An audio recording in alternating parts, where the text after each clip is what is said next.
Iran के साथ इस तरह से चले जाएं, इस तरीके से आपके जहाज जाएंगे, इस तरीके से आपके मिसाइल जाएंगे, ये सैटेलाइट आपको हम इंफॉर्मेशन फराहम करेंगे, जहाँ जहाँ आपने टारगेट करना है, ह्यूमन इंटेलिजेंस आपको ये चीज़ें देगी। तो इससे उस बात को और तकरीर मिलती है कि एक मुनज़्ज़म मंसूबे के तहत जिसकी बहुत ज़्यादा तैयारी की गई, बहुत पहले से की गई, जिसके लिए वसाइल ही अलग हैं, वसाइल ही अलग हैं। वरना जब एक मुल्क दूसरे मुल्क पर हमला करे उसको जवाब भी आए तो फिर तमाम मसाइल वहाँ झोंके जाते हैं।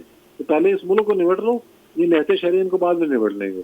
लेकिन इसराइल ने हम लोग को जारी रखा हुआ है, तो इसका बिल्कुल क्लियर कट ये इसका तर्जमा यही होगा कि ईरान पर हमला सोचे समझे मंसूबे के तहत तवील प्लानिंग करने के बाद किया गया और उसके वसाइल ही अलग से रखे गए हैं।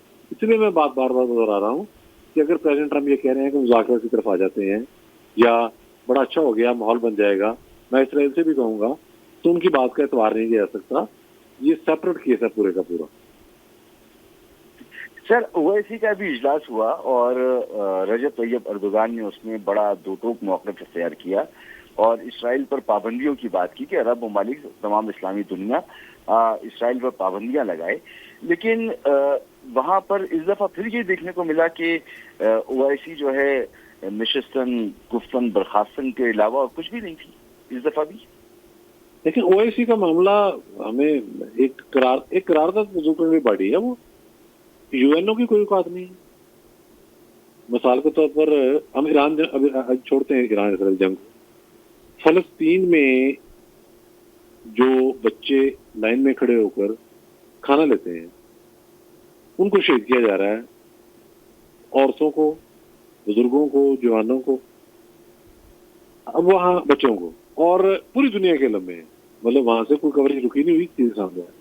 खाना लेने के लिए आने वाले बच्चे निहत्ते भूख या भूख से मर जाए वहां, उस पर भी कोई कार्रवाई नहीं है। यानी कि यूएनओ अगर करारदाद पेश करता है तो अमेरिका जंगबंदी की को पेश करता है तो अमेरिका वीटो कर देता है। यही हो रहा है ना जी। तो अक़वाम मुत्तहिदा भी एक करारदाद मंजूर करने वाली बॉडी बन के रह गई है, वो वीटो के सबब बन के रह गई है। मुसलमान मालिक का ये हाल है कि वो उनका एक दूसरे पर ट्रस्ट भी नहीं है और वो समझते हैं कि हमने एक करारदाद भी मंजूर करनी है, इससे आगे हम आगे चले भी गए तो क्या होगा क्या नहीं होगा। तो प्रैक्टिकल स्टेप तो लेने पड़ते हैं। जब तक आप कोई प्रैक्टिकल स्टेप ना लें उस वक्त तक, मतलब अगर यूएनओ ये कहे कि मैं यहाँ इसराइल के और फलस्तीन के बॉर्डर पर अपनी अमन फौज तैनात करता हूँ तो मसला कितना हल हो जाए, उसे अमेरिका वीटो कर देता है।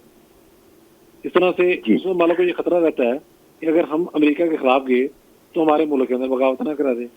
अभी आपको पता है कि चंद साल पहले तुर्की के अंदर जो कू की कोशिश हुई थी वो बाद में साबित हो गया, साबित नहीं, पहले दिन साबित हो गया था कि वो उसके पीछे अमेरिका था और उसकी सारी की सारी इत्तलात उन दिनों। यहाँ मैं जरा एक ट्वीट अभी आया है, शायद राब्ता हमारा मुनक़ता हुआ है, ट्वीट आया है अली खामनेई साहब का और उन्होंने कहा कि एक तो ईरान की जो तारीख है, जो ईरान की एक तारीखी अहमियत है, उसको उन्होंने उसमें बयान किया है और उन्होंने कहा कि ईरानी कौम ऐसी नहीं है कि वो सरेंडर कर दे और अपने हुकूक छोड़ दे। तो ये बहुत अहम ट्वीट है जो तो अली खामनेई साहब का आया है जी स्टूडियो। ये फिर क्या इस ट्वीट का मतलब है? जाहिर सी बात है वो सरेंडर करने के लिए तैयार नहीं है। इसको देखकर तो ऐसे ही लगता है कि वो बिल्कुल सरेंडर करने के लिए तैयार नहीं है। और मुज़ाकरात की जब बात की गई है कतर की तरफ से भी और दीगर मुमालिक बात कर रहे हैं मुज़ाकरात की, तो मुज़ाकरात बिल्कुल हो सकते हैं, लेकिन इस बुनियाद पर नहीं हो सकते कि ईरान से कहा जाए कि अनकंडीशनली हल दिया जाए और फिर बात की जाए। अच्छा मसूद साहब, चौधरी साहब हमारे साथ लाइन पर ही हैं। जी चौधरी साहब फरमाइएगा। ये ट्वीट आया है, एक तो उन्होंने बताया कि ईरानी कौम ऐसी नहीं है, उसकी उन्होंने तारीख की तरफ इशारा किया कि इसकी एक लेगेसी है पर्शियन एम्पायर की। तो आप इस ट्वीट को कैसे लेंगे सर? ये ट्वीट किसका आया? सॉरी मैं लाइन कट गई थी, एक्चुअली लाइन ड्रॉप हो गई। जी, उन्होंने कहा है कि ईरानी कौम ऐसी नहीं है कि वो सरेंडर कर दे। ये खमेनी साहब का ट्वीट आया? जी। अच्छा जी।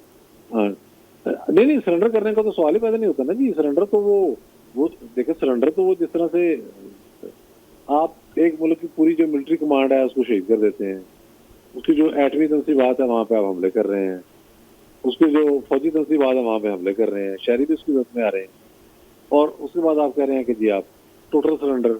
तो ये तो बात बहुत यानी कि इलॉजिकल है ना। यहाँ तो मैं तो समझता हूँ कि ईरान ने इस वक्त भी रेस्ट्रेंट का मुजाहरा किया। पहले रोज वरना जिस तरह से ये अटैक कराया अमेरिका ने इसराइल के जरिए, उसी रोज 400 मिसाइल चल जाते तो कल भी मतलब आधा उसी दिन फारग हो जाता, सुपरसोनिक मिसाइल चल सकते थे, सारा कुछ हो सकता था। तो ईरान ने तो फिर भी बहुत ज्यादा रेस्ट्रेंट का मुजाहरा किया कि वहाँ ईरान ने भी कोशिश ये की है कि इसराइल के अंदर फौजी जो तंसीबात हैं उनको निशाना बनाया जाए। और अब वो चूंकि है छोटा तो लोगों ने कह दिया जी वो देखें जी प्लाजा गिर गया। प्लाजा नहीं गिरा, वहाँ मोसाद के दफ्तर, वहाँ उनकी जो इसराइल की एयरफोर्स है, इसराइल की जो डिफेंस फोर्सेज हैं, उनके दफातर थे, उनके तर्जमानों के दफातर थे, जहाँ जहाँ हमला हुआ है। ये भी एक हमें अपने मीडिया के जरिए बताने की जरूरत है कि ये जो इसराइल ने शोरूम जाया हुआ ना जी, सिविलियन बिल्डिंगें गिर गई फलाना,